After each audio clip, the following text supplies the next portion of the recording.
Welcome to Donmar TV News Channel, mga balita sa buwan ng Nobyembre. Ito lang ang problema. Alam nyo kung bakit pinasok yung Soji Bill ngayon? Kasi mainit na naman na issue yan. Pinaiinit na naman nila issue na yan. Bakit? Dahil dito. Sa tingin ko, Sa tingin ko, ito'y paraan para mawala ang usapin dito sa Makabayan Black na inaakusahan ng ating NTF-ELCAC at ng ating mga opisyal na membro ng Communist Party of the Philippines. So yan ang sa tingin ko ang isang dahilan. Kasi parang paulit-ulit na lang yan tapos na yan Tapos ipapasok nyo na naman ngayon, sasaksakin nyo na naman, tapos ngayon, sa Twitter puro yan ang laman, tinabunan na yung yung balita na naman, puro na naman sa Soji. Sa Twitter, tinadtad na naman sa Soji. Para Eto na nga. Sabi nga nila, sabi ng mambabatas, nagpasalamat kay Velasco sa pagtatanggol sa Makabayan Black. Ito babasahin ko sa inyo baka akala ninyo, bibiro-bero lang ito. Ayan. I-highlight pa natin. Lubos namin pinasasalamatan si Speaker Velasco yung ginawa niyang pagtatanggol sa kanyang kasamahan, lalo na siya ay speaker. Okay? Sabi naman nito ni Velasco, ano ba yung sinabi niya?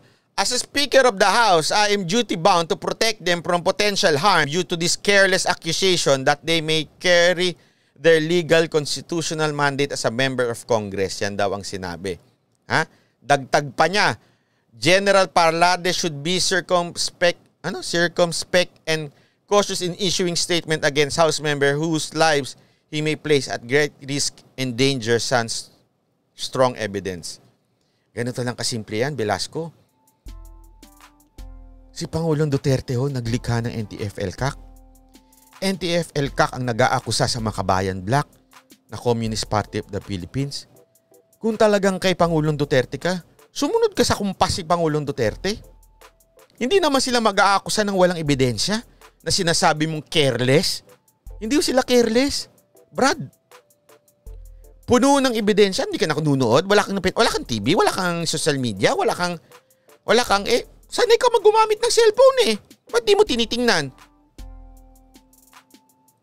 Tapos ngayon, pinapaputok na naman yung Soji na yan. Tapos na yan Pinasan nyo na yan, di ba noon? Tapasado na yan Ngayon, pinaiingay-ingay na naman, binibira-bira ko para malisang usapan. Hindi, balik tayo sa usapan. Yung Makabayan Black, abay, mayroong ebidensya ang ating pamahalaan against dyan sa Makabayan Black na sila ay parte ng Communist Party of the Philippines. Ngayon, huwag nyo ibayin ang usapan. Itigil nyo yung pagtatanggol dyan. Pambira kayo.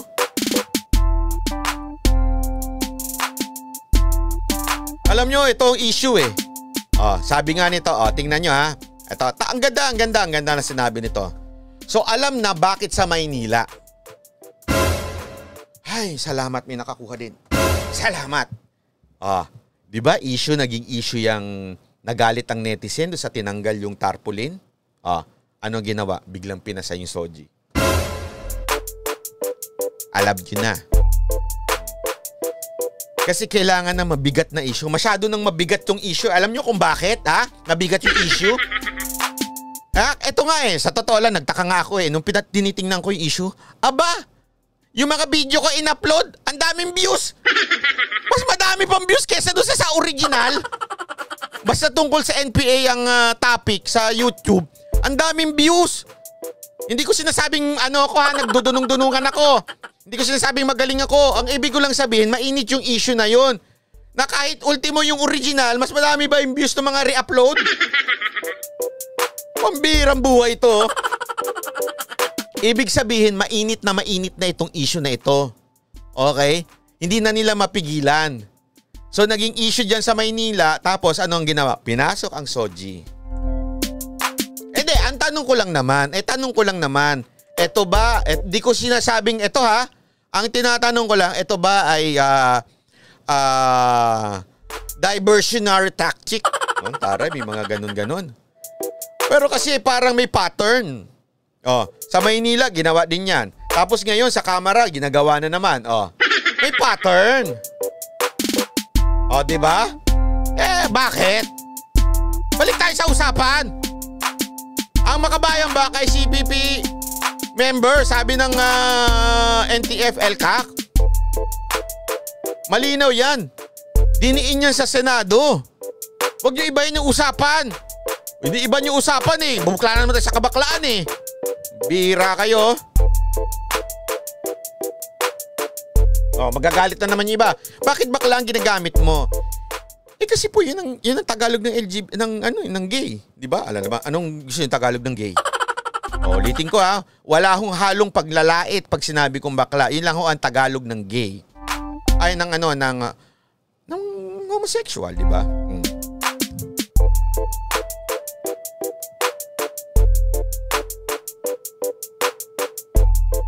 Oy, sabi ni Diego Latigo, oy, nakalimutan na yung pa-orange. Oo nga, no? Joke lang. Sabi, baka si Velasco, sabi ni Lab Pinas, baka si Velasco ay NPA din. Hindi naman sa tingin ko, hindi naman. Feeling ko lang naman, it's either, sa tingin ko it's either natatakot siyang banggain yon, kasi remember, hawak niyan sa Marinduque, di ba? It's either yon or either mapapakinabangan niya sa 2022. Diba?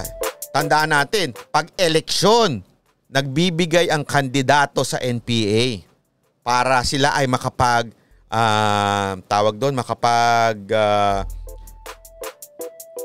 campaign. At syempre, alam naman natin sa mga liblib na lugar ng probinsya, talagang bantay sarado yan ng mga NPA, lalo na pagbotohan. Kaya baka natatakot na mabawasan ng boto just in case. Diba? Sabi ni Sa, magbisaya ka para may iba naman, instead of bakla, bayot na lang. Okay po. So sa akin talaga medyo alanganin, alanganin. Ang akin, sige. Sana lang, pangalan nito, Velasco, patunayan mo talaga na malapit ka sa ating Pangulo at saka hilig mong idrag yung pangalan ni Mayor Sara Duterte. Si Mayor Sara Duterte mismo nagsabi, dapat sipain niyang So wala ding ebidensya si Mayor Sara Duterte? Ganun ba sinasabi mo? Ganun. Ba sinasabi mo? Diba? Si Mayor Sara Duterte na nagsabi. Sige, research natin dito ha.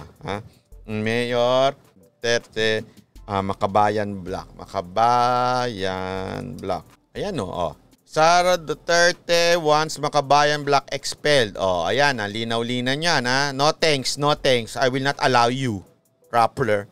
Ayan, Sara wants Makabayan Black out.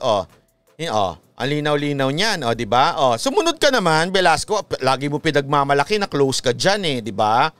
Sunod-sunod din pag may time. Hindi yung puro lang gamitan. Huwag mong gamitin lang. Di ba? Pambira ka, Kasi pasado na pala itong SOGI bill sa third hearing dyan sa Kamara nung ni-research ko. Kaya lang, parang dinelay daw. Dinelay daw ni Deputy Speaker and SIBAC Party List Representative Brother Eddie Villanueva's managed to defer the passage of the proposed SOGI on the House.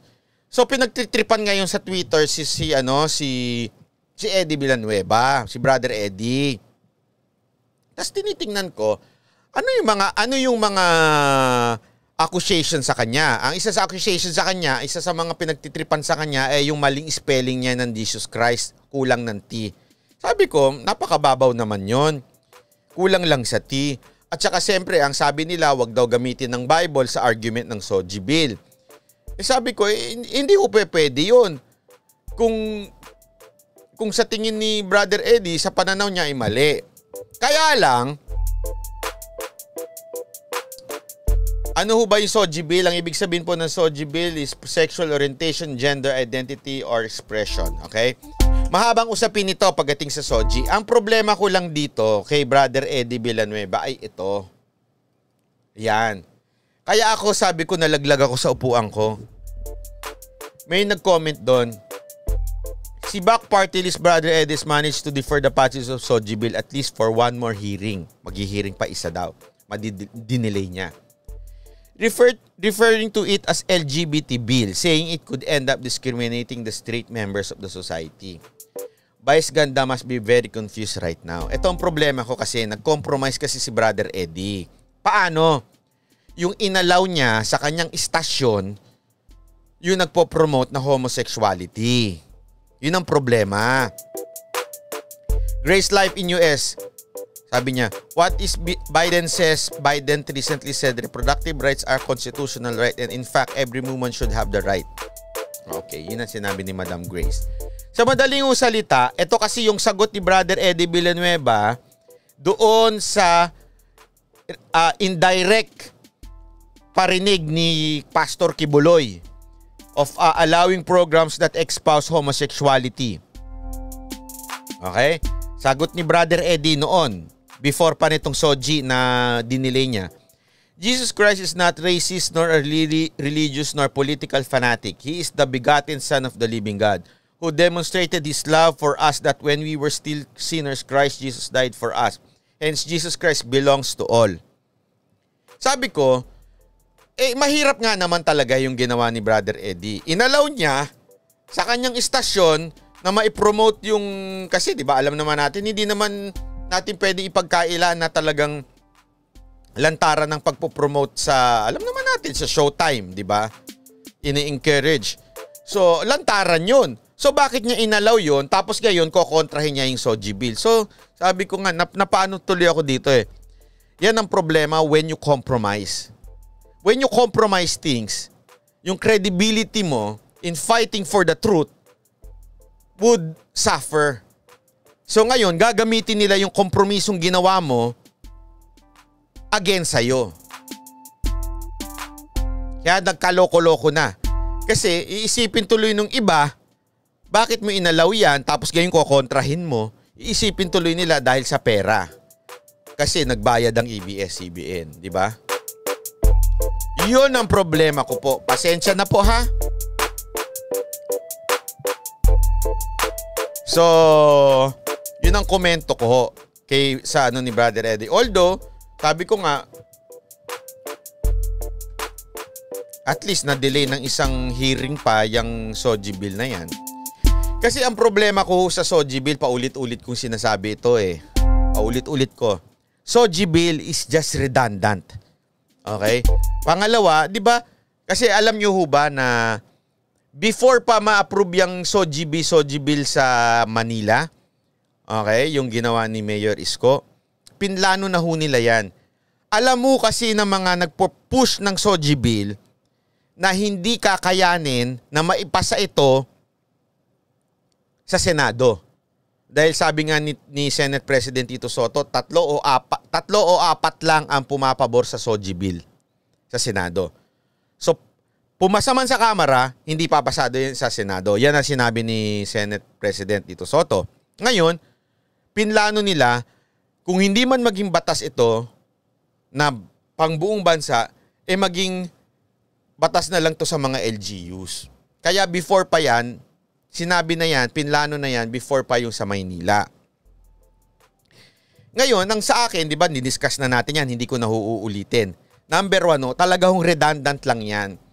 There is enough laws that would suppress, sabihin na natin, that would help, okay, o protect people, whatever gender you have, sa discrimination. May sapat na tayong batas dyan. Magkakaroon lang yan ng